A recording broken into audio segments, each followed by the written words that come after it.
Hello दोस्तों, I hope you are doing well. I am Ravi. Welcome to my YouTube channel learning sessions with RV. आज के session में हम लोग discuss करने वाले हैं एमपीसी 004 अकाउंटिंग फॉर मैनेजर्स का जर्नल एंट्रीज के एडजस्टमेंट एंट्रीज के बारे में, जो आपका यूनिट 2 के अंदर है। जर्नल एंट्रीज मैंने देखा है कई बार एग्जाम्स में 15 नंबर की 20 नंबर की आती हैं, तो आप इसकी सारी जर्नल एंट्रीज को अच्छे से कवर कर लेना, उसके ऊपर न्यूमेरिकल्स कर लेना ताकि एग्जाम में आपको कोई प्रॉब्लम ना आए। ठीक है, तो ये सारी जर्नल एंट्रीज हैं जो मैं आज के सेशन में कवर करने वाला हूँ शुरू से लेकर आखिरी तक। तो बने रहिए वीडियो में, और जो जो आपको टॉपिक जिसमें इशू आता है उनको यहाँ से आप इजीली कवर कर सकते हो। चलिए स्टार्ट करते हैं अपने पहले टॉपिक से, जो कि है ट्रेड डिस्काउंट।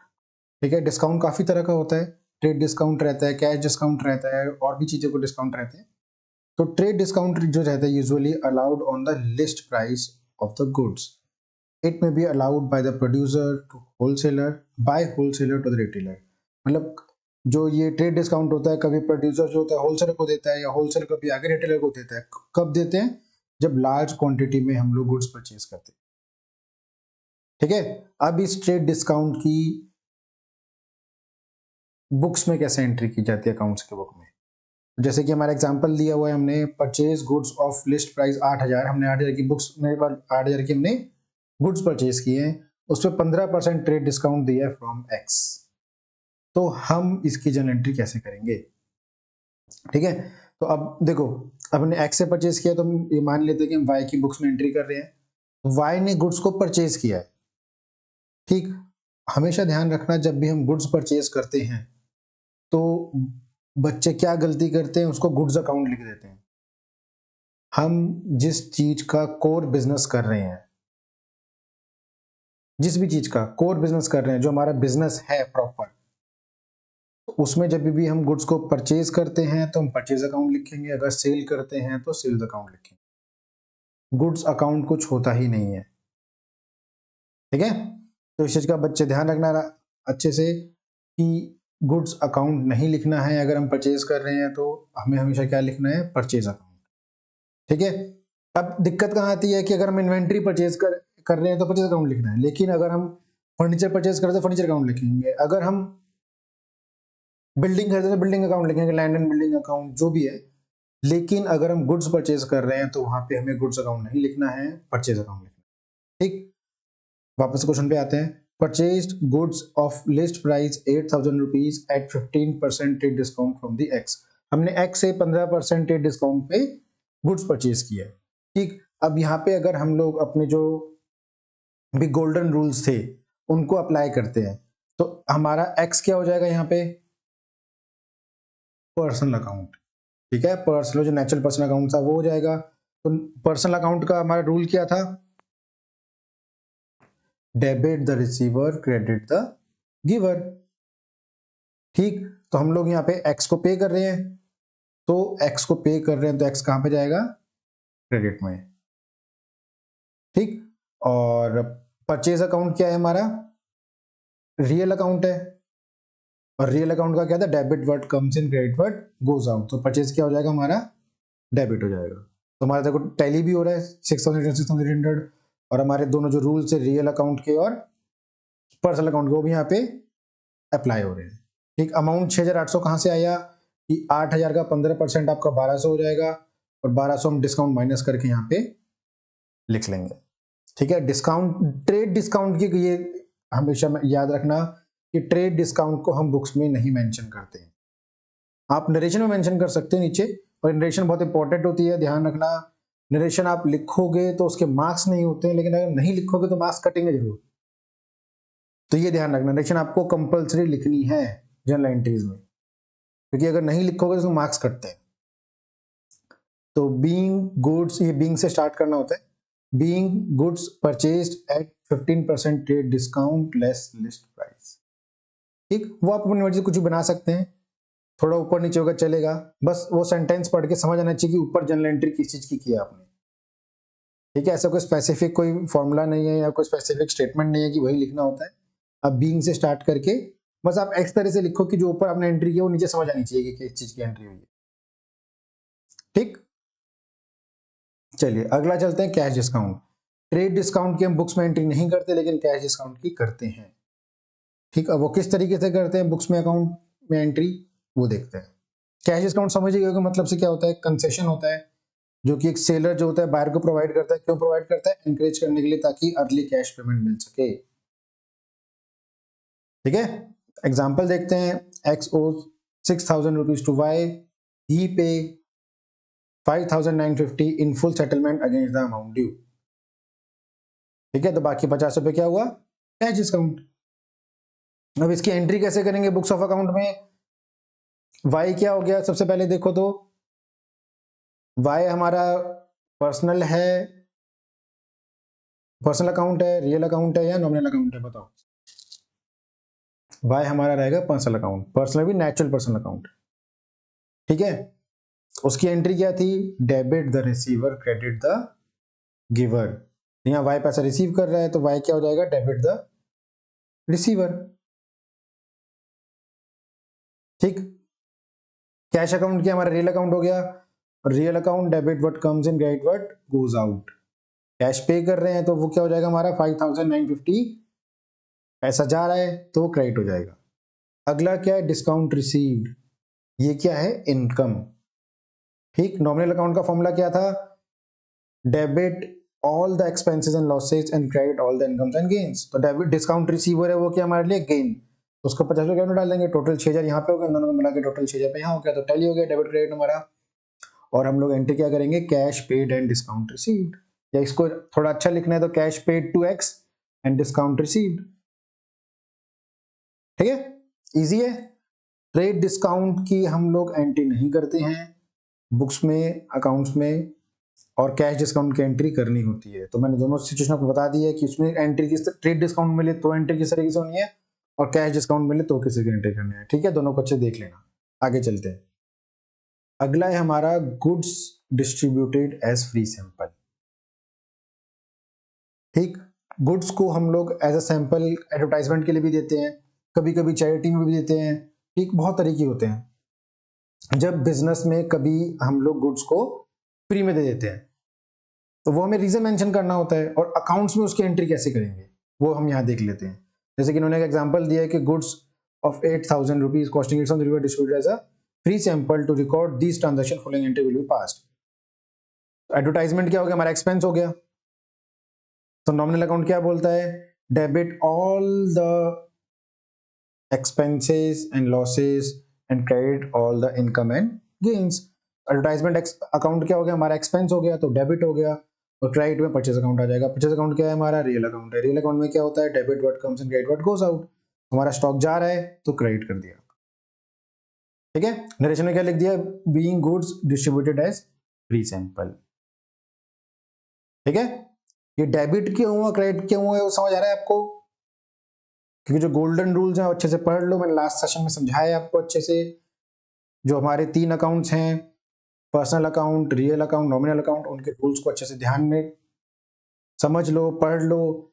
और आपको पहले जब एंट्री करनी है तो देखना है कि एडवर्टाइजमेंट लेना है आपको, परचेज लेना है, और फिर उसको किस कैटेगरी में आता है, डेबिट क्रेडिट हिसाब से आपको एंट्री करनी है। ठीक, स्टार्टिंग में थोड़ा मुश्किल लग रहा होगा, लेकिन जब क्वेश्चंस करने लगोगे तो बहुत इजी अप्रोच लगती है। ठीक है, अगला है आपका interest on capital. Interest on capital क्या होता है कि कोई भी ओनर बिजनेस में अपना कैपिटल लगाता है, इन्वेस्ट करता है। ठीक, तो वो ईयरली उसके ऊपर इंटरेस्ट लेता है जो भी उसने पैसा इन्वेस्ट किया है। ठीक है, प्रॉफिट तो लेता ही है, जो भी कंपनी प्रॉफिट कमा रही है, लेकिन जो पैसा वो इन्वेस्ट करता है कंपनी के अंदर, जो भी ओनर है, तो वो उस पैसे पे इंटरेस्ट भी लेता है। तो इंटरेस्ट क्या हुआ? Interest paid on capital is an expense. किसके लिए? बिजनेस के लिए एक्सपेंस है। ऑनर के लिए तो इनकम है, लेकिन हम अकाउंट्स किसका बनाते हैं? बिजनेस का। तो बिजनेस के लिए क्या है? वो खर्चा है कि ऑनर को उसको इंटरेस्ट पे करना पड़ रहा है। Therefore interest account should be debit. ठीक है, नॉमिनल अकाउंट का फॉर्मूला क्या बोलता है हमारा? कि debit all the expenses and losses. तो ये इंटरेस्ट ऑन कैपिटल अकाउंट हमारा क्या हो जाएगा? डेबिट हो जाएगा। और साथ में क्रेडिट में कौन सा लेंगे? Capital account. क्यों? कैपिटल अकाउंट इंक्रीज हो जाएगा।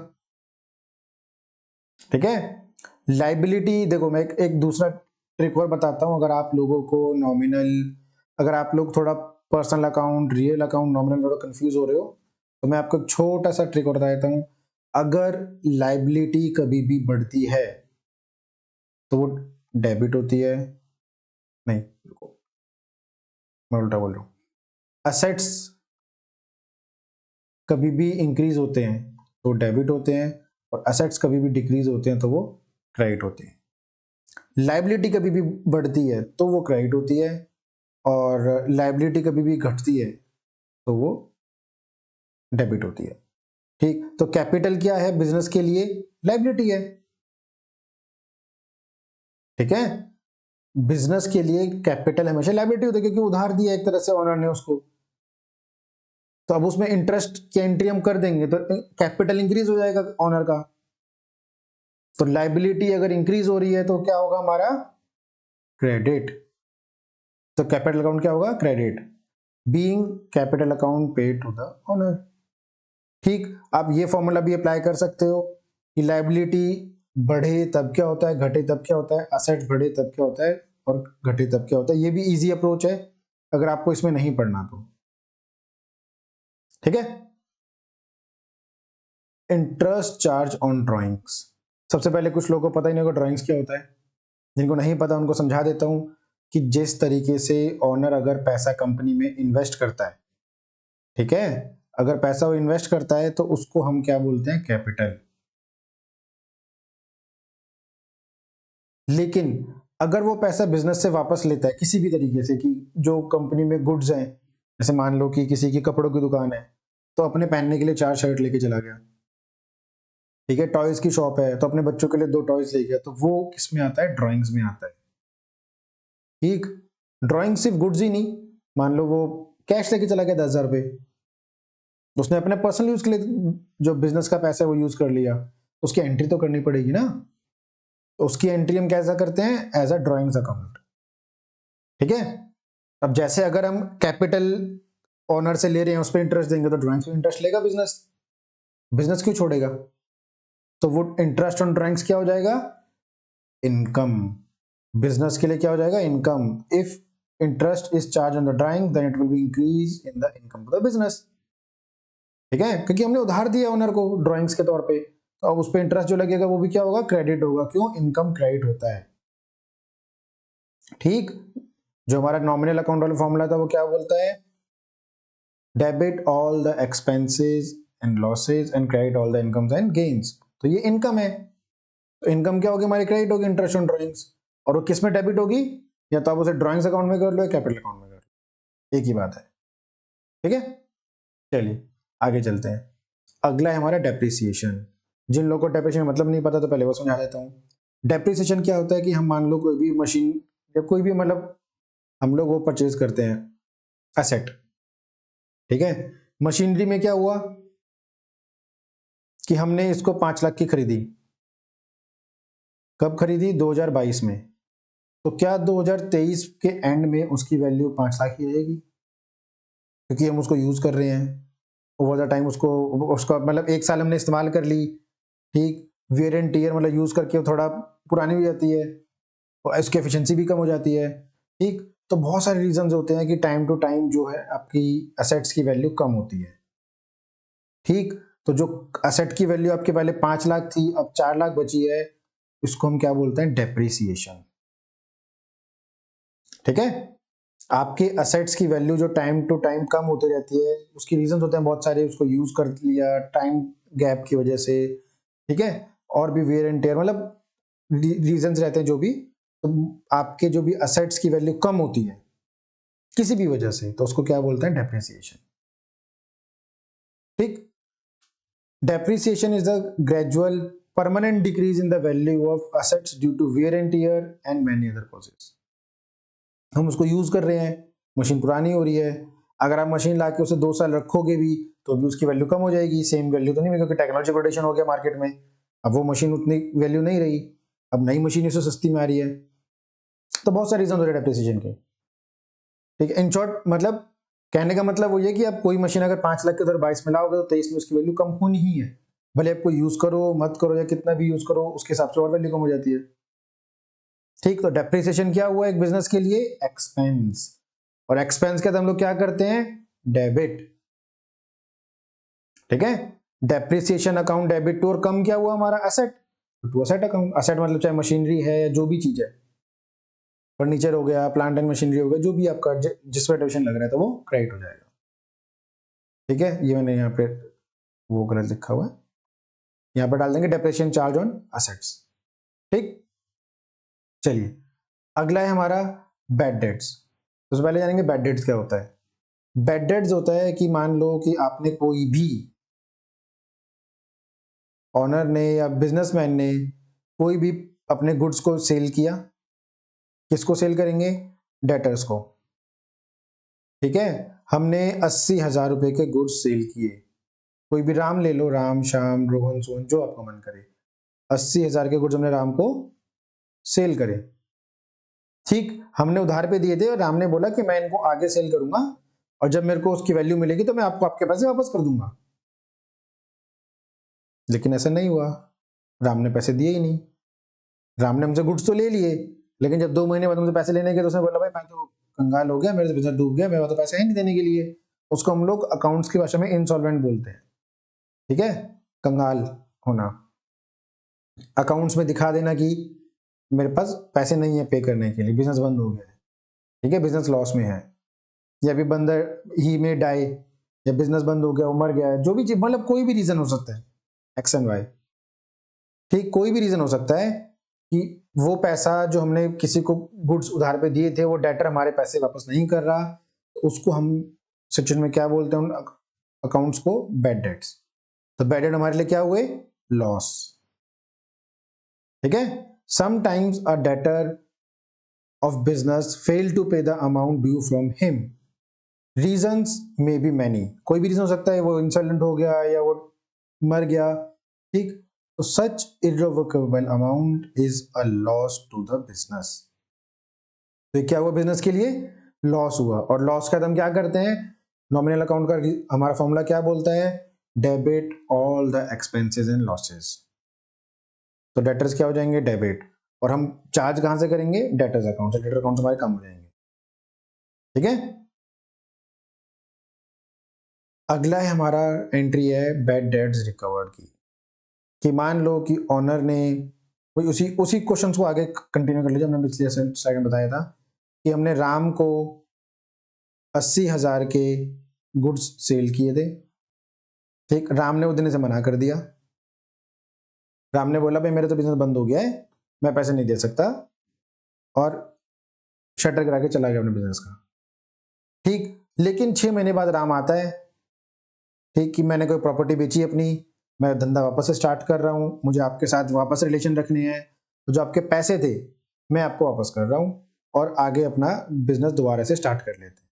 लेकिन हमने क्या किया था कि राम अकाउंट को कहां डाल दिया था, बैड डेट में डाल दिया था। अब राम की तो कोई एंट्री बची नहीं हमारे अकाउंट में, तो हम क्या करते हैं, उस एंट्री को इस नाम से लेते हैं बैड डेट रिकवर्ड, और ये कंपनी के लिए क्या हो गया, कंपनी के लिए प्रॉफिट हो गया। प्रॉफिट बोलो, इनकम बोलो। ठीक है, when any amount becomes irrecoverable from any customer, debtors is closed account। जो हम बैड डेट कर, जब लास्ट एंट्री की हमने बैड डेट के नाम से उसकी अकाउंट बुक क्लोज कर देते हैं। if in future any amount is recovered from him, then his personal account will not be credited because that does not exist in the books। हम अब राम अकाउंट नहीं कर सकते, डेटर अकाउंट नहीं कर सकते, डेटर हमने बंद कर, मतलब राम अकाउंट हमने बंद कर दिया था पिछले एंट्री में, जो हमने बैड डेट की एंट्री की थी पीछे, उसमें तो राम अकाउंट हमने बंद ही कर दिया था। राम को हमने कहाँ डाल दिया था, बैड डेट में डाल दिया था, तो राम का तो 0 कर दिया हमने। तो अब इसको कहाँ करेंगे, कैश अकाउंट या बैंक अकाउंट जो सी पैसे पे करेगा, to bad debt recover account. ठीक है, इनकम को हम कहाँ पे लेते हैं, क्रेडिट में। ठीक, आई होप आपको समझ आ रहा होगा। अगला है purchase and sale of investment. अगर बिजनेस मैन जो ऑनर है वो कोई भी अमाउंट ऑफ शेयर खरीदता है, डिवेंचर्स खरीदता है, कोई भी इसी तरह सिक्योरिटी खरीदता है, ठीक है, या फिर सेल करता है, इन्वेस्ट करे या सेल करे, तो उसकी एंट्रीज कैसे होती है बुक्स के अंदर। ठीक है, परचेज की एंट्री दिखाई है, सेल की उल्टा हो जाएगा। ठीक है, परचेज में क्या हो गया, जो रियल अकाउंट होता है ना अपना, ये वहां आ जाएगा रियल अकाउंट में, प्रॉपर्टी है बिजनेस की, असेट है, इन्वेस्टमेंट में क्या होता है, मतलब रियल अकाउंट में क्या होता है, debit what comes in, investment क्या हो जाएगा, डेबिट, और कैश जा रहा है डेबिट, और क्रेडिट व्हाट गोज आउट।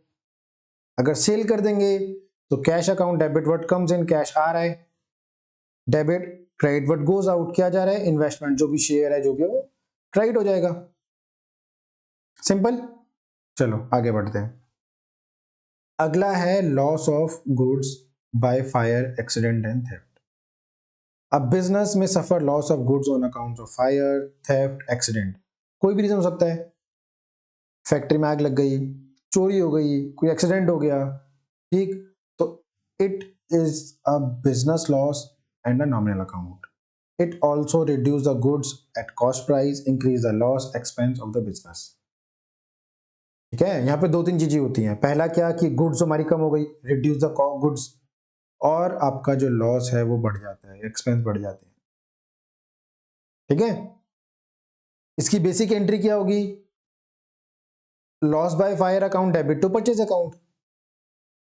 ठीक है, इंश्योरेंस कंपनी अभी स्किप कर देता है। नॉर्मल एंट्री क्या होगी, लॉस बाय फायर या लॉस बाय एक्सीडेंट या लॉस बाय थेफ्ट, जो भी रीजन है, डेबिट टू परचेज अकाउंट, क्योंकि ये लॉस हो गया, मतलब ये एक्सपेंस बोल लो या लॉस बोल लो, और परचेज अकाउंट हमारा कम, अगर गुड्स कम हो गए तो उनको क्रेडिट करके कम कर देंगे। ठीक है, अब ये इंश्योरेंस कंपनी वाला जो एंट्री है वो क्यों दी हुई है कि मान लो कि फैक्ट्री में जब आग लगी तो 2 लाख के गुड्स थे, ठीक, जिसमें से हमने 40,000 रुपए के गुड्स का इंश्योरेंस करा रखा था। तो अब यहाँ पे एंट्री कैसे होगी कि 2 लाख के जब लॉस हुआ तो हमारा लॉस कितने का हुआ, प्रॉपर 2 लाख का हो गया, परचेज अकाउंट में 2 लाख रुपए कम हो गए। ठीक है, इंश्योरेंस कंपनी से क्लेम कितने का मिल गया हमें, 40,000 का। तो एक्चुअल लॉस कितने का हुआ है हमारा, 1,60,000 का। ठीक है, तो इंश्योरेंस कंपनी क्लेम को हम लोग इस तरह से एंट्री करते हैं। अगर इंश्योरेंस क्लेम था ही नहीं तो हम लोग क्या करेंगे, इसको स्किप कर देंगे, direct loss by fire debit to purchase account, 2 lakh ऊपर 2 लाख नीचे। ठीक है, अगली एंट्री हमारी income tax paid. Income tax पहली बात कौन पे करता है, पर्सनल बंदा पे करता है। पर्सनल बंदा कौन पे करेगा, जो भी आपका बिजनेस का मालिक है।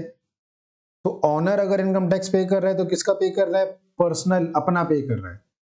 तो ये क्या हो जाएगा, ड्रॉइंग्स। ठीक, क्योंकि बिजनेस जो होता है वो जीएसटी पे करते हैं, इनकम टैक्स पे नहीं करते, ध्यान रखना। कोई बिजनेस होता है तो बिजनेस क्या पे करेगा, जीएसटी। इनकम टैक्स कौन पे करता है, इंडिविजुअल। तो अगर बिजनेस इनकम टैक्स की पेमेंट कर रहा है तो वो किसकी पे कर रहा है, ऑनर की इनकम टैक्स की पेमेंट कर रहा है या उसके वाइफ की कर रहा है, तो वो किस में आएगा, ड्रॉइंग्स में आएगा, वो बिजनेस का खर्चा नहीं है।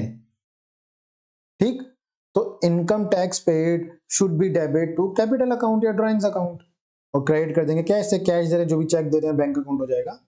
ठीक, यहाँ पे भी देखो लिखा ही हुआ है, reason behind that income tax is personal expense for the sole trader और partner because it is paid by the income of the proprietor. ठीक, तो यहाँ पे ड्रॉइंग्स अकाउंट इंक्रीज हो जाएगा और कैश अकाउंट डिक्रीज हो जाएगा, मतलब कैश पे कर रहे हैं तो कैश और बैंक जो भी है, आपको क्वेश्चन में गिवन हो कि बैंक से पे कर रहे हैं तो बैंक एंट्री है, बैंक अकाउंट आ जाएगा। ठीक है, चलिए आगे बढ़ते हैं। Bank charges. बैंक चार्जेस क्या होते हैं कि हम बैंक में अकाउंट रखते हैं, हम किसी भी तरह का कोई बड़ा ट्रांजैक्शन करते हैं या एनएफटी आरटीजीएस करते हैं, या आजकल बैंक में रहता है कि अगर आप अकाउंट मेंटेन करते हो तो साल में एक बार चार्जेस लगते हैं, चेक बुक के चार्जेस लगते हैं, मतलब बहुत चार्जेस रहते हैं, किसी मतलब किसी भी तरह का कोई भी चार्ज लग रहा है आपका अकाउंट में बैंक के अंदर तो उसको बैंक चार्जेस में डालेंगे। ठीक, तो बैंक चार्जेस में क्या होता है हमारे लिए, बैंक बिजनेस के लिए क्या है, वो एक्सपेंस है। एक्सपेंस कहाँ डालते हैं हम लोग, डेबिट में, और कहां से डिडक्ट होगा, to bank account. Bank provide various services to the customer, bank customer को सर्विस प्रोवाइड करता है तो उसके लिए बैंक डिडक्ट करता है चार्जेस कस्टमर से। ठीक, इट इज एन एक्सपेंस होता है बिजनेस, बिजनेस के लिए क्या होता है, एक्सपेंस होता है। एक्सपेंस कहाँ डालते हैं हम लोग, डेबिट में, और टू बैंक अकाउंट, जो हमारा बैंक अकाउंट कम होगा माइनस में जाएगा, मतलब जितना भी कम होगा, जितने चार्जेस होंगे उतना बैंक अकाउंट कम हो जाएगा हमारा। सिंपल। चलिए आगे चलते हैं। ड्रॉइंग्स चार्जेस, मतलब it is a personal account of the proprietor when businessman withdraws cash or goods for the business for his personal use। Is called as drawings. यहाँ पे चार्जेस नहीं आएगा, ड्राइंग अकाउंट आएगा, ठीक है। ड्राइंग्स अकाउंट मैंने आपको थोड़ी देर पहले एक्सप्लेन कर ही दिया है कि जो भी ऑनर बिजनेस से कुछ भी लेके जाता है पर्सनल यूज के लिए, चाहे वो कैश हो गया या बैंक से बैलेंस लेके जा रहा है या फिर गुड्स लेके जा रहा है, तो वो कहाँ पे आता है, ड्राइंग्स अकाउंट के अंदर आता है, ठीक है। तो drawings reduce the capital as well as goods cash balance जो भी वो लेके जा रहा है, तो ड्राइंग्स हमेशा डेबिट हो जाएंगी। और अगर वो कैश लेके जा रहा है तो कैश अकाउंट लिख देंगे, अगर गुड्स लेके जा रहे हैं तो परचेज अकाउंट लिख देंगे। मैंने आपको समझाया थोड़ी देर पहले कि गुड्स अकाउंट कुछ नहीं होता है, आपको परचेज अकाउंट लिखना होता है। अगर सेल कर रहे हैं तो सेल अकाउंट, ठीक है। यहाँ पे सेल नहीं लिखेंगे, ध्यान रखना। हाँ, ये सेल अकाउंट नहीं आएगा क्योंकि हम लोग सेल नहीं कर रहे हैं, तो परचेज अकाउंट से कम कर देंगे इसको, ठीक। अगला है पर्सनल एक्सपेंसेस और प्रोप्राइटरी ड्राइंग्स हो गया एक तरह से। तो उसमें हम लोग क्या करेंगे, when the private expenses such as insurance premium, income tax, home telephone bill, tuition bill, बहुत सारे खर्चे होते हैं। कोई भी अगर खर्चा ऑनर बिजनेस में से करता है पर्सनल एक्सपेंसेस, तो हम उसको कहां डालते हैं, drawings account debit to cash account, ठीक है। अगला है सेल ऑफ असेट और property. When the asset of a business is sold there may be profit और लॉस ऑन इट्स सेल। जब उसको सेल करते हैं तो प्रॉफिट हो सकता है या लॉस होगा। It should be noted carefully that sales account is never credit on the sales of asset. मैंने आपको पहले ही बताया था कि जो सेल अकाउंट रहता है वो कहां पे आता है, जब गुड्स का सेल परचेज हो, ठीक। असेट के सेल परचेज में सेल अकाउंट नहीं आएगा, क्योंकि सेल अकाउंट और परचेज अकाउंट सिर्फ हम एक ही कंडीशन में लेते हैं कि जो हमारा कोर बिजनेस है, चाहे हम गारमेंट्स का कर रहे हैं, चाहे हम फर्नीचर का कर रहे हैं, जो हमारा कोर बिजनेस है, अगर हम उसको सेल परचेज करते हैं तभी वो परचेज अकाउंट में आएगा या सेल्स अकाउंट में आएगा। अगर उसके अलावा हम कोई बिजनेस के लिए कार खरीद रहे हैं, बिजनेस के लिए लैंड एंड बिल्डिंग खरीद रहे हैं, बिजनेस के लिए फर्नीचर खरीद रहे हैं, बिजनेस के लिए प्लांट एंड मशीनरी खरीद रहे हैं, जो कि हमारा कोर बिजनेस नहीं है, तो वो उसकी नाम से अलग से एंट्री करेंगे, वो परचेज और सेल अकाउंट में नहीं आएगा। क्लियर, ठीक। तो आगे देखो, यहां पे मैंने पहले एंट्री रखी है sale of property and asset in profit, ठीक। रियल अकाउंट हमारा क्या बोलता है, debit what comes in, credit what goes out. तो कैश हमारा इन हो रहा है, कैश और बैंक बैलेंस बढ़ रहा है तो वो डेबिट हो जाएगा। प्रॉपर्टी कम हो रही है सेल करने पे तो वो क्रेडिट हो जाएगी। और जो डिफरेंस है, डिफरेंस हमेशा ज्यादा ही होगा, क्योंकि प्रॉफिट कब होगा कि प्रॉपर्टी की वैल्यू हमारी 9 लाख है, हमने उसको बेचा 10 लाख में है, तभी तो प्रॉफिट होगा ना। तो 1 लाख हमारा प्रॉफिट में जाएगा।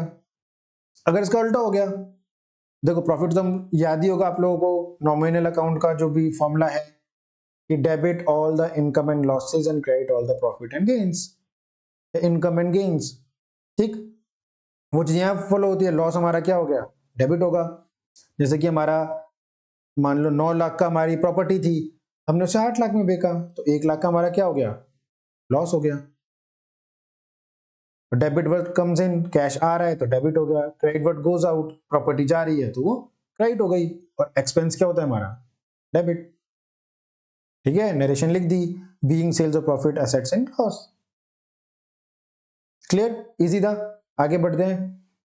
Paid wages and installation charges, एक जब भी हम लोग एक तरह से मशीनरी, इरेक्शन ऑफ मशीनरी, जब भी हम मशीन इंस्टॉल करते हैं तो वेजेस के चार्जेस आते हैं और इंस्टॉलेशन को, मशीन को इंस्टॉल करने के चार्जेस आते हैं, तो हम लोग नॉमिनल नेचर में काउंट करते हैं उसको, ठीक है। बट अगर नॉर्मली हम लोग वेजेस और चार्जेस तो नॉमिनल अकाउंट में लेंगे, लेकिन अगर हम मशीन को, नई मशीन खरीदी है, उसको इंस्टॉल कर रहे हैं, तो कोई सेपरेट अकाउंट नहीं बनता है, उसको हम लोग कैपिटल नेचर काउंट करते हैं और जो कॉस्ट ऑफ मशीनरी उसी के अंदर काउंट करते हैं। मैं आपको दोबारा समझाता हूँ एक बार कि अगर मान लो हम लोग कोई वेजेस और इंस्टॉलमेंट अलग से करा रहे हैं तो उसको हम नॉमिनल अकाउंट काउंट करते हैं, लेकिन अगर हमने कोई नई मशीन परचेज की है, उसको सेटअप में अगर इंस्टॉलेशन में या उसमें वेजेस काउंट होती है, तो वो हम कैपिटल नेचर में काउंट करते हैं और मशीनरी अकाउंट में उसको ऐड करते हैं। एग्जाम्पल देता हूँ कि हमने मशीन परचेज की 4 लाख की, ठीक है। उसको लाने में वेजेस लगे आपको जो भी 10,000 के, 10 के, ठीक। और उसको इंस्टॉलेशन में आपका खर्चा हुआ 90 के, तो आपकी टोटल मशीन पड़ेगी 5 लाख की। तो हम लोग जो बुक्स में एंट्री करेंगे उसको 5 लाख से एंट्री करेंगे। Machinery account debit what comes इन, क्या आया, मशीन आया, क्रेडिट गोज आउट क्या गया, कैश और बैंक बैलेंस गया, तो क्रेडिट होगा 5 लाख से। ठीक है, अगर हम लोग नई मशीन परचेज करते हैं, उसके इंस्टॉलेशन में खर्चा आता है, वेजेस में खर्चा आता है, तो वो आपका मशीनरी अकाउंट में ऐड हो जाता है, उसे हम कैपिटल नेचर मानते हैं। अगर इन फ्यूचर बाद में कोई खर्चा आएगा इंस्टॉलेशन का या वेजेस का, तो उसको हम लोग नॉमिनल अकाउंट में काउंट करेंगे, नॉमिनल नेचर में काउंट करेंगे। At the time of setup कोई खर्चा आता है तो उसको हम लोग कैपिटल अकाउंट में काउंट करते हैं, कैपिटल अकाउंट में नहीं, कैपिटल नेचर काउंट करते हैं, और जो आपका हेड है एसेट का, उसके अंदर ही उसको ऐड कर देते हैं। Okay, done. तो ये था आज का हमारा सेशन, जिसमें हमने जनरल एंट्रीज की, एडिशनल एंट्रीज का कवर की है। सेशन अच्छा लगा तो लाइक करें, दोस्तों का जरूर शेयर करना, ताकि वो लोग भी सेशन देख सकें और एग्जाम उनका भी थोड़ा फायदा हो। और चैनल को सब्सक्राइब जरूर करें। That's all for today. Thank you, have a nice day.